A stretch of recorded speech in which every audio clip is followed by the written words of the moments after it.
কবিতাৰ শিৰোনাম লকডাউন বহাগ। আই তই অভিমান নকৰিবি দে, বিহুৱানখন শালতে থাকিব এইবাৰ।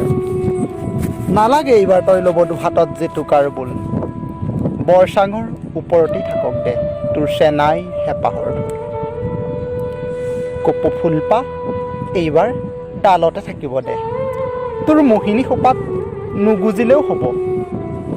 তই কি বুজিবি আই, কুলি চৰাইতেও এইবাৰ দুখতে বিনাব। চেনাইয়ে দিয়া গুমচেং মেখেলাখন পিন্ধি এইবাৰ বিহুতলিলৈ নগ'লেও হ'ব দে।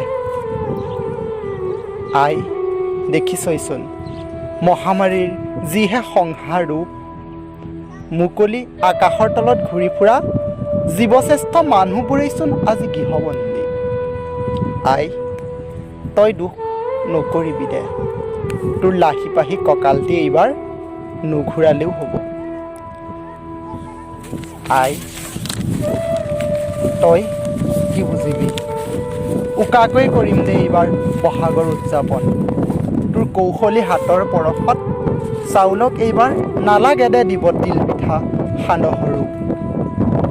হৃদয়ত থকা মৰমবোৰৰ মাজতে বিচাৰিব লাগিব এইবাৰ বহাগৰ সুখৰ আলিটো। আমি মাটিৰ মানুহ আই, আমি খেতিয়কৰ মানুহ, কাম কৰিলেহে খাবলৈ পাম।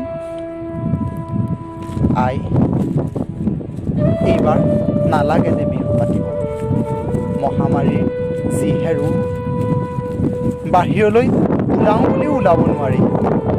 মৰো বুলিয়েই জানো কাৰোবাক মৰিবলৈ দিব পাৰি। মাটিৰ মানুহ মাটিতেই জীয়াই থাকিব লাগিব, ঘৰতে থাকোঁ দে সোমাই এইবাৰ।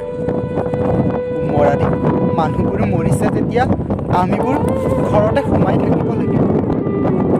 এয়া বহাগ বিহু পতাৰ সময় নহয় আই, এয়া জীৱনৰ লগত যুঁজাৰ সময়, সংগ্ৰাম কৰাৰ সময়। নিশ্চয়কৈ বৰ কৰুণ সুৰত বিনাইছে।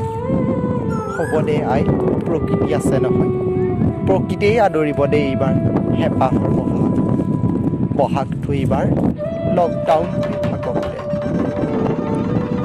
জীয়াই থাক আই, জীয়াই থাক, জীয়াই থাকিলেতো হাজাৰটা পাবি এনেকুৱা হেঁপাহৰ বহাগ।